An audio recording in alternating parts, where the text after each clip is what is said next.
sign English. So you can't just throw a whole bunch of ASL words together and call it a sentence. There's different things that are required in that, which makes it have structure, which is the same thing that you would learn in any English grammar class. And the same thing with that is that there's rules. So when it comes to signing, there are different rules of where you could put each sign, how you're supposed to sign it. You can't just kind of change them as you go, because that's like somebody making up words in English. It's kind of the same.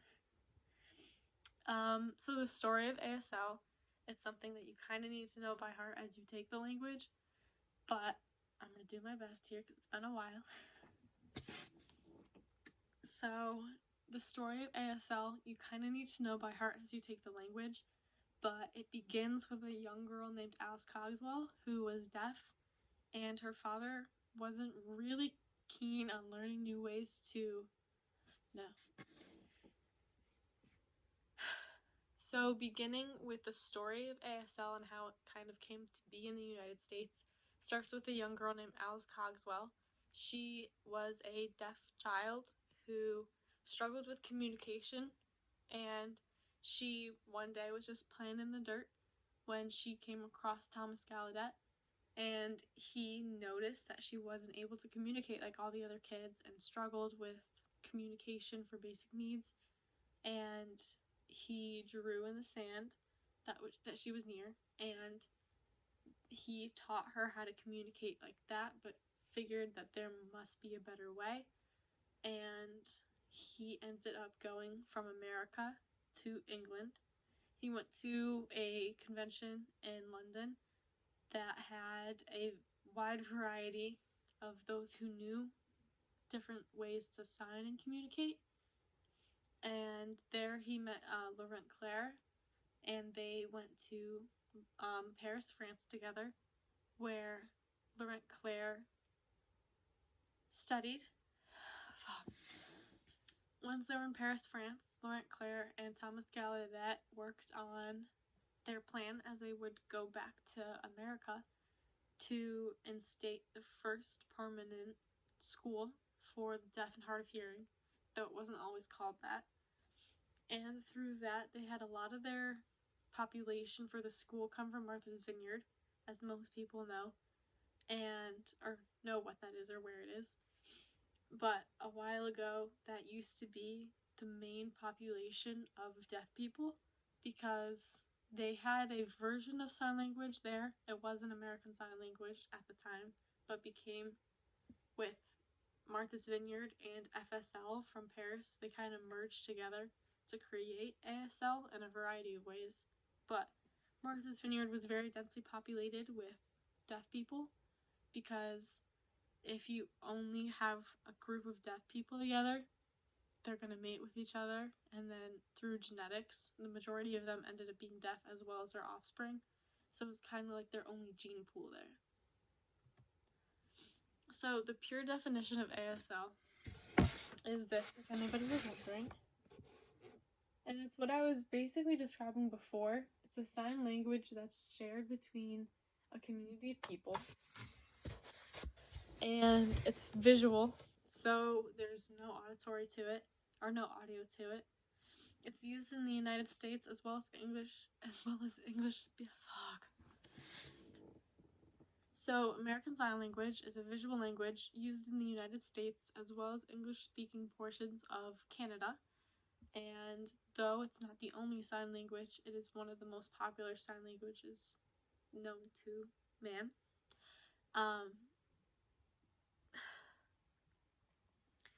Through signing, the brain processes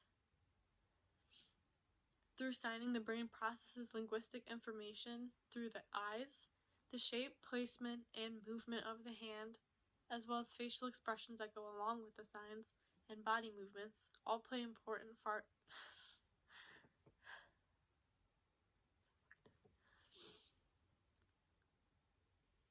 The shape, placement, and movement of the hands, as well as fucking hell.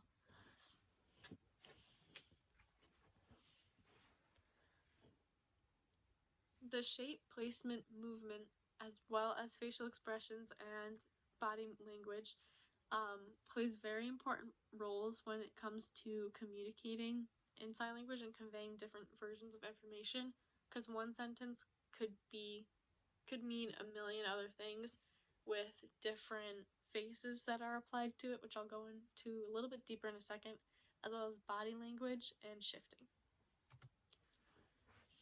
Alright, so back to the presentation. When it comes to parameters, there are 5 main parameters for sign language. So, beginning, there is handshape.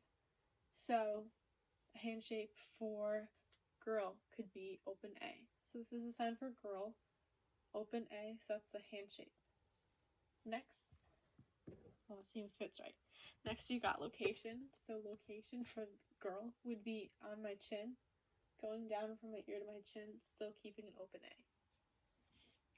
And then, so actually that gets into movement. So movement, so handshape, open A, location on the side of your face towards your chin. Movement would be the movement of it sliding with the thumb from there to there. Then you also have palm orientation. In this, my palm is facing you, my palm is out. Facial expressions also are part of the parameter, but in one sign there isn't many facial expressions that are applied.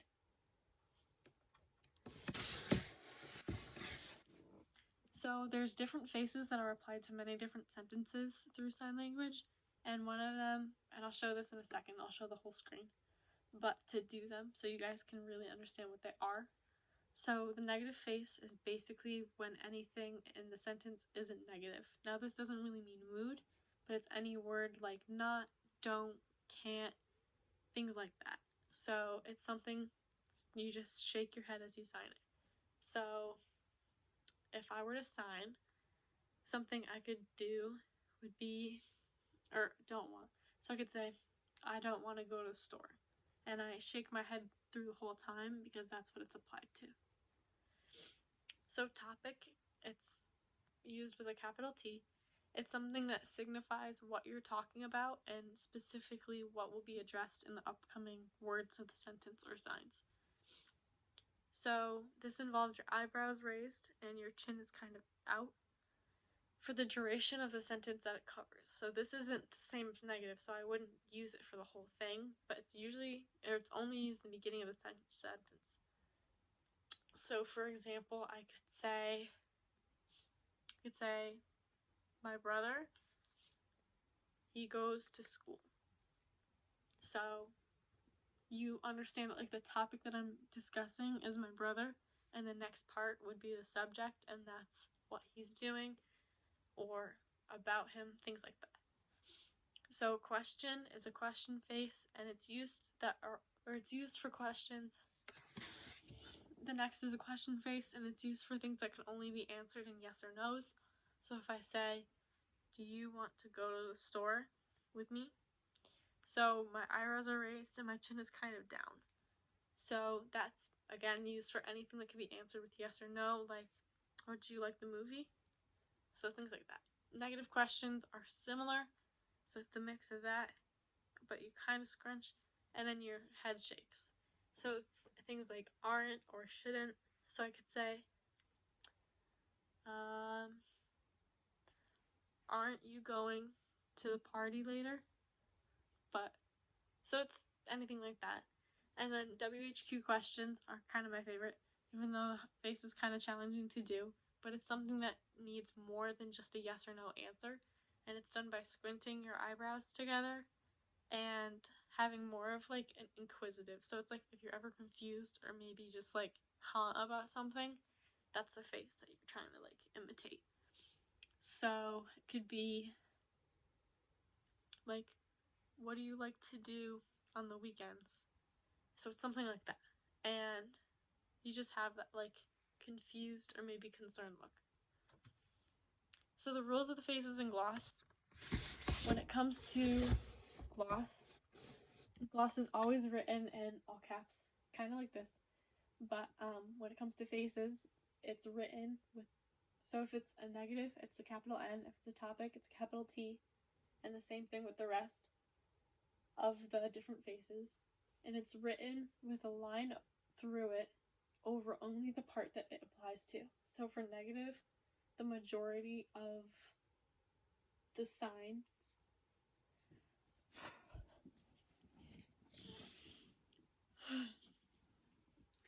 so when it comes to negative questions, the majority of the sentence is going to end up being covered by the end because that's what it's applied to. The whole sentence is usually negative.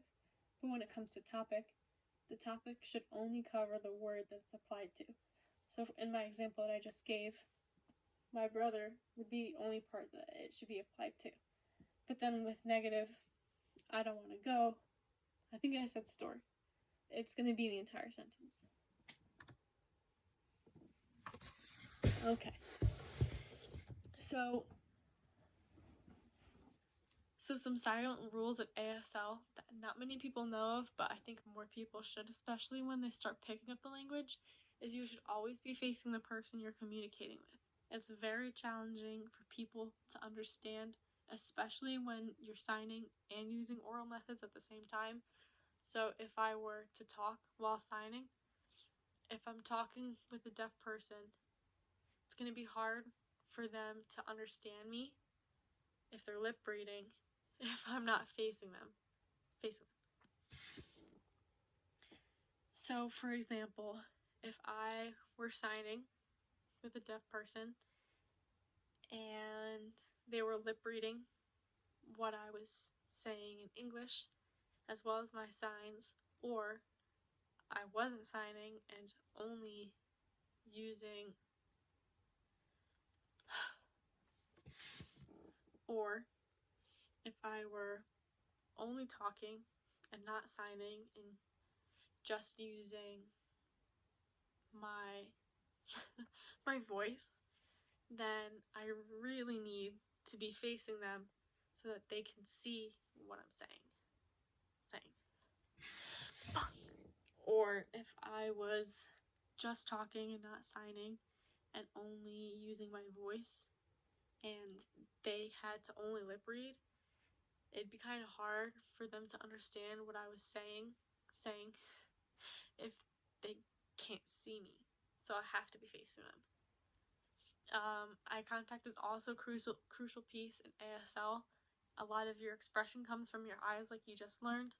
So if I'm looking over there and trying to sign with you, it's going to be hard for you to understand that I'm using a face like WHQ.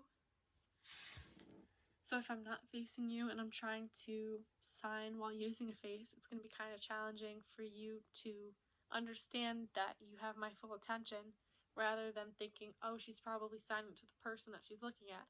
I could be looking at a wall, but still that doesn't give you my full attention. So whether they know that or not, it's still kind of applied that you should always be looking at the person you're signing to so that they know that you're the only person that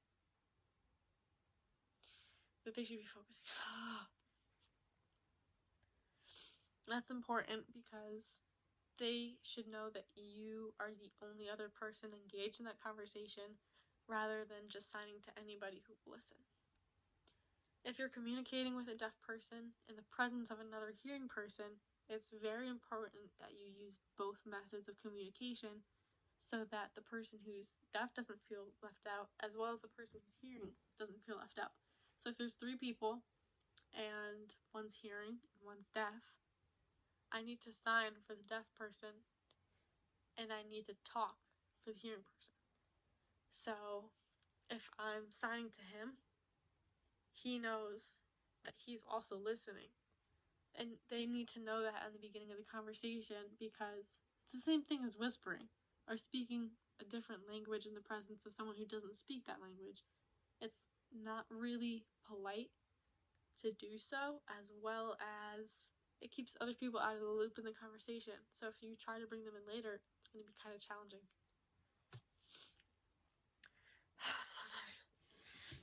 So when it comes to education for a deaf or hard of hearing student, I'll show this, but should be able to see. So there's basically 2 different options. There's one which involves private institutions for the deaf and hard of hearing, such as ASD, which I'll bring into account in a little bit. but those schools are usually a little bit more expensive